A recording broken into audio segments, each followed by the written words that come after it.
My name is Marissa Hale. I'm 29 years old, and for most of my life, I believe loyalty was the one thing you never had to doubt in a relationship. That's how I was raised. If you commit, you show up. You don't keep one foot out the door, you stay steady. That's exactly how I treated Ethan, my boyfriend of 2 years. I wasn't the kind of partner who swept him away on surprise vacations or made every night an adventure, but I was consistent. I worked hard at my job as an interior designer, came home exhausted some nights, and still found the energy to be there for him.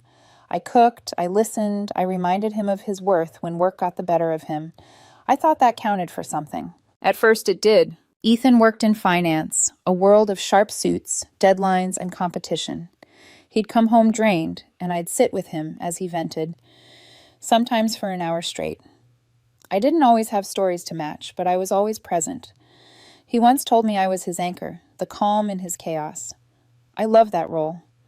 I didn't need to be exciting. I just wanted to be dependable, the person he could lean on without hesitation. But slowly the tone shifted. A few months ago, Ethan started mentioning a new hire at his office. Her name was Sabrina, a mid-level manager, confident, bold, someone who apparently knew how to command a room. At first, it was just passing comments. Sabrina doesn't let anyone push her around in meetings. Sabrina knows her worth. She told the boss off about a deadline. Can you believe that? He spoke about her with a kind of admiration I hadn't heard in a long time. Not just her actions, but the way he said her name, as though it lingered on his tongue longer than it needed to. I told myself I was being paranoid. People talk about coworkers all the time. Still, something in me shifted. A splinter lodged itself inside me, small but sharp. Then one night, Ethan came home from a work happy hour, buzzing with energy. He tossed his jacket onto the couch and poured himself a drink. You know, Sabrina was hilarious tonight, he said, grinning. She's got this way of telling stories that has the whole table laughing. I forced a smile. Sounds like you had a good time. He leaned back, eyes lighting up. She's just different, confident, charismatic. People pay attention when she speaks.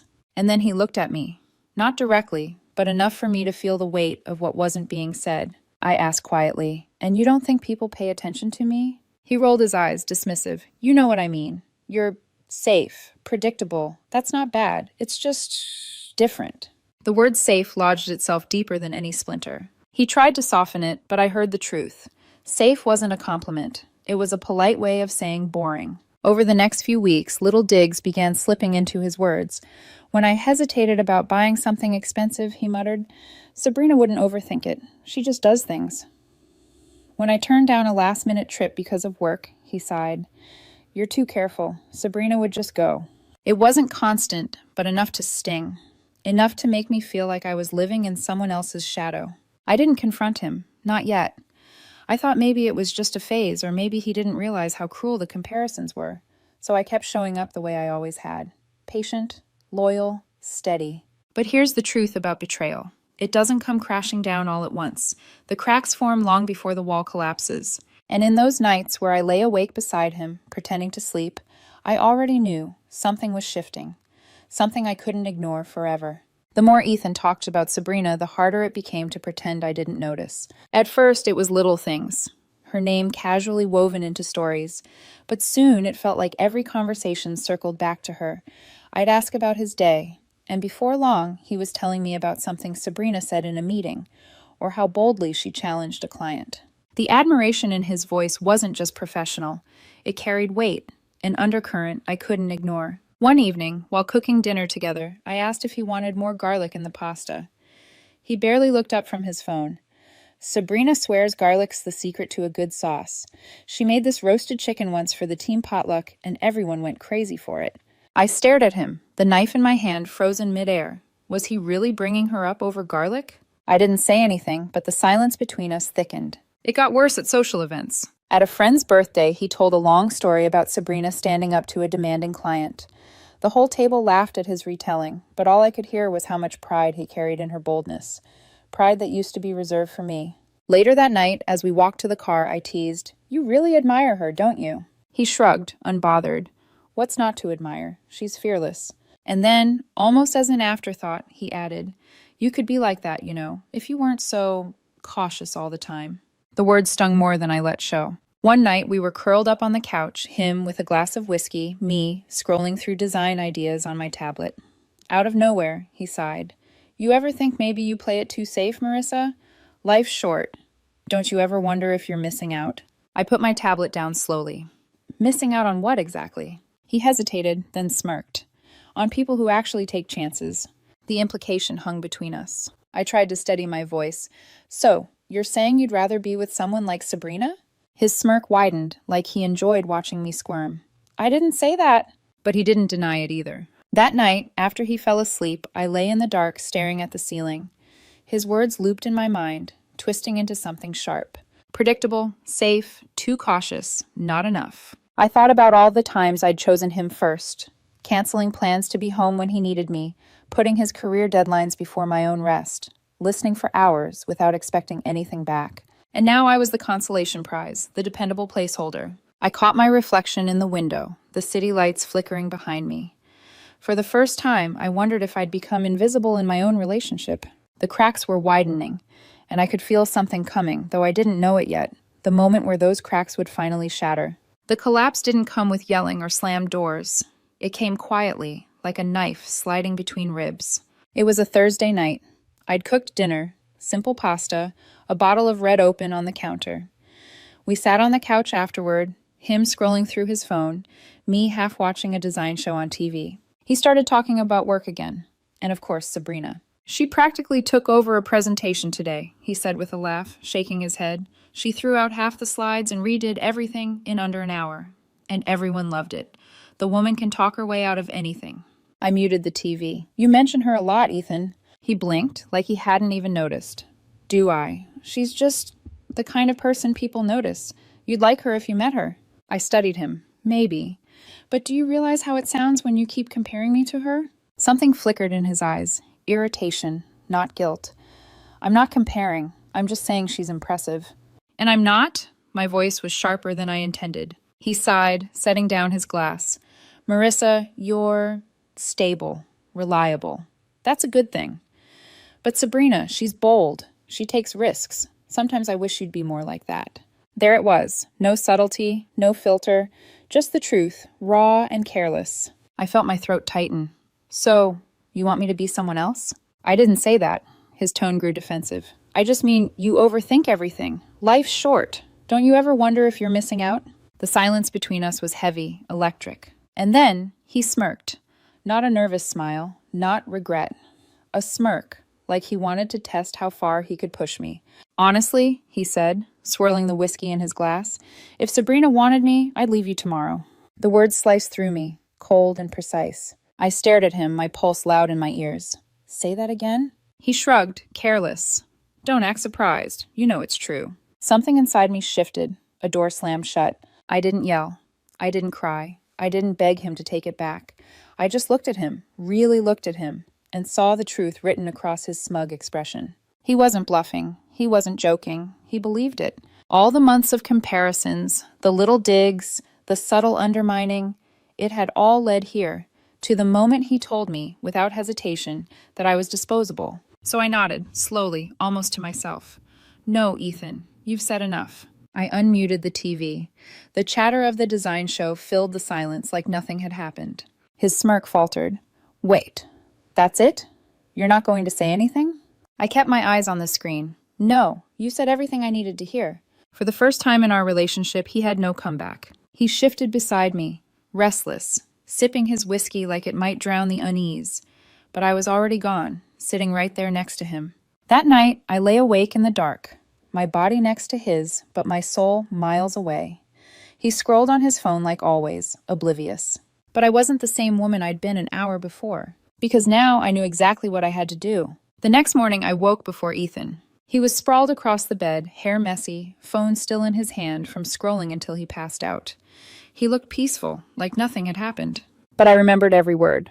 I made coffee and sat at the kitchen table, staring into the steam as if it might give me answers. I didn't need them. I already knew what had to be done. 2 years of patience, loyalty, and devotion. And in one sentence, he'd told me exactly where I stood, a placeholder until someone better came along. When he finally padded into the kitchen, rubbing his eyes, he smiled faintly. Morning. You're up early. I nodded, calm. We need to talk. His smile faltered. That sounds serious. It is. I set my mug down and met his eyes. What you said last night about Sabrina, about leaving me if she wanted you. That wasn't a joke, was it? He froze, then forced a laugh. Come on, you're still hung up on that? I was just being dramatic. No, I said quietly. You meant it. His arms crossed, his voice sharpening. You're overreacting. Couples say dumb things sometimes. It doesn't mean anything. I shook my head. And it means everything. You showed me where your loyalty stands. I'm not going to compete for basic respect. His mouth opened, then closed.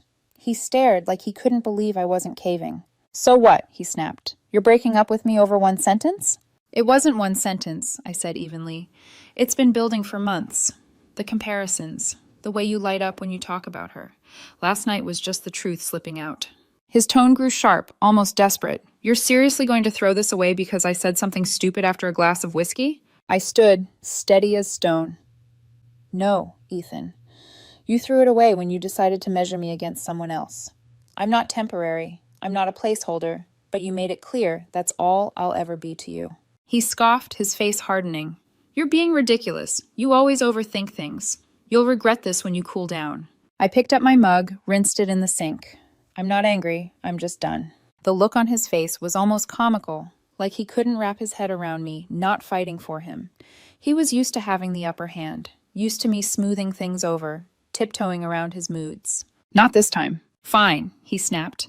If that's how you feel, then go. So I did. That afternoon, I packed a suitcase. My hands shook as I folded clothes, but my heart felt lighter with every zipper closed. He watched from the doorway, jaw tight, but said nothing. I think part of him still expected me to stop, to break down, to beg him to take me seriously. But I didn't. I wheeled my bag to the door, paused once to look back at the apartment. It had held laughter, warmth, late-night whispers. But it also held the memory of the night he reduced me to an option. That image was burned into the walls, and no amount of paint could cover it. Take care of yourself, I said simply. Then I walked out. The door closed behind me with a finality that echoed louder than any argument ever could. After I left, the silence was deafening. No late-night texts from him asking if I'd come home, no apologies waiting on my phone. Just nothing. And for a while, that nothing hurt. I missed the routine more than I missed him. Morning coffee together, lazy Sundays, the comfort of having someone beside me. But not him, not anymore. 2 weeks later, a friend of mine who worked in the same building as Ethan called me out of the blue. He didn't know the details of our breakup, just that we weren't together anymore. His voice carried that half-shocked, half-amused tone people get when gossip is too good to hold in. Marissa, he said, you're not going to believe what's going on with Ethan at the office. I braced myself. What about him? He lowered his voice as if Ethan could hear us through the phone. Apparently, everyone knows he had a thing for Sabrina. He was too obvious, talking about her constantly. People started whispering, and then... He laughed, unable to hold it back. Then Sabrina shut him down, hard.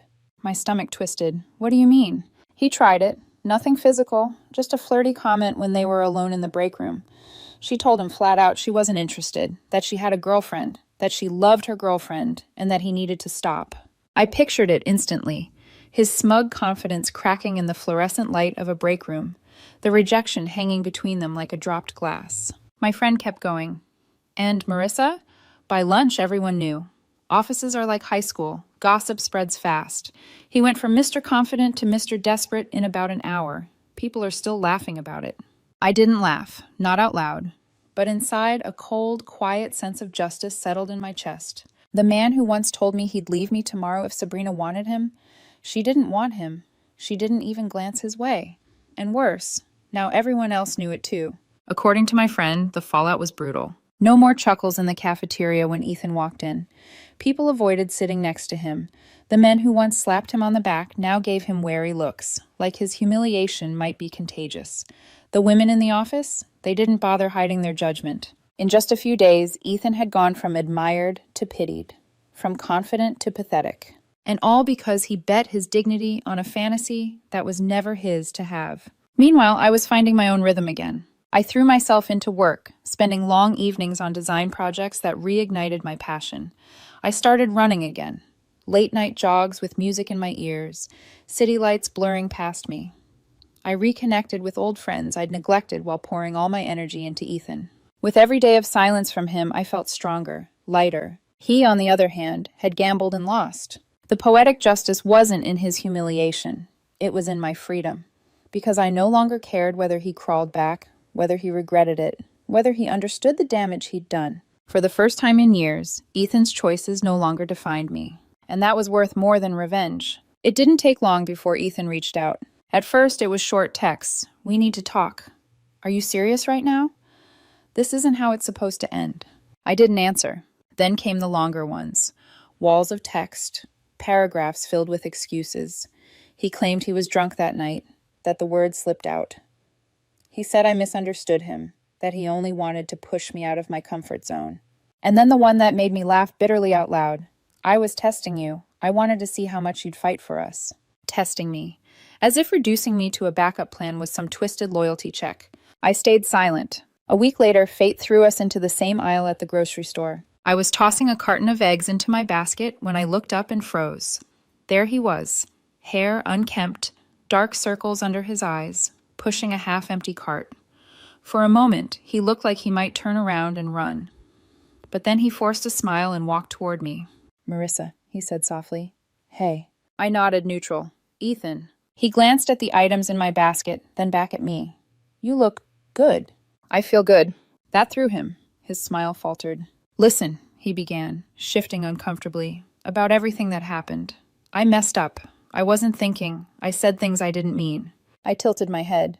"You seemed pretty clear at the time." He flinched. "I was just trying to get a reaction. Maybe make you jealous. I don't know. I thought if I pushed you, you'd—" He trailed off. "Treat you better?" I finished. His jaw tightened. "I didn't mean it like that. Look, things at work are a mess. People are talking about me, about Sabrina. I can't go back and change it, but I can change us. We were good together, Marissa. You know we were." I studied him for a long moment. There it was, the desperation behind his eyes, the cracks in his arrogance. He wasn't missing me. He was missing what I gave him. Stability, loyalty, a safe place to land when the world chewed him up. I took a step closer, my voice low but steady. "You're right, Ethan. We were good. Until you showed me how little I meant to you. And once I saw that, I couldn't unsee it." His mouth opened, then closed. His hands tightened on the cart handle. "So that's it?" he asked, voice tight. "That's it." I adjusted my basket, gave him a polite nod, and walked past him down the aisle. I didn't look back. I didn't need to, because for the first time in a long time, I wasn't the one left behind. Walking out of that grocery store aisle, I felt lighter than I had in months. Not because I told Ethan off, not because he was humiliated at work, but because I realized something simple, something liberating. I was free. Free from the comparisons, free from his smug little tests, free from the way he chipped at me, piece by piece, until I questioned my own worth. The silence after leaving him had once felt suffocating. Now it felt like air I could finally breathe. At night, I'd drive with the windows down, music loud, the city lights flickering across my windshield. I wasn't mourning what I'd lost. I was rediscovering what I'd almost forgotten, myself. Every run I took, every design I finished, every moment I chose myself first, it stitched me back together. And Ethan? He was just a shadow fading in the distance. I thought about that night on the couch when he said, "If Sabrina wanted me, I'd leave you tomorrow." Those words could have broken me. For a while they almost did, but in the end, they gave me a gift, clarity. Because when someone shows you you're only an option, you stop offering them the privilege of being a priority. I don't hate Ethan. I don't even wish him pain. He created enough of that for himself. But I am thankful. Thankful he revealed who he truly was before I wasted more years believing in a version of him that never existed. Thankful that I walked away. Thankful that I didn't beg, didn't settle, didn't cling to scraps of affection. I chose myself, and that choice will echo louder, longer, and stronger than any betrayal ever could. As I tell you this now, I can see the arc of it clearly. Beginnings wrapped in loyalty, a middle tangled with comparisons, and an ending that cracked me open only to set me free. But if there's one thing I've learned, it's this. Betrayal has a way of circling back in life. This wasn't the last time someone would test my boundaries or mistake my loyalty for weakness. The difference is, I'll never mistake their disrespect for love again. Because once you discover your own worth, you don't go back to being someone's backup plan. Not now, not ever.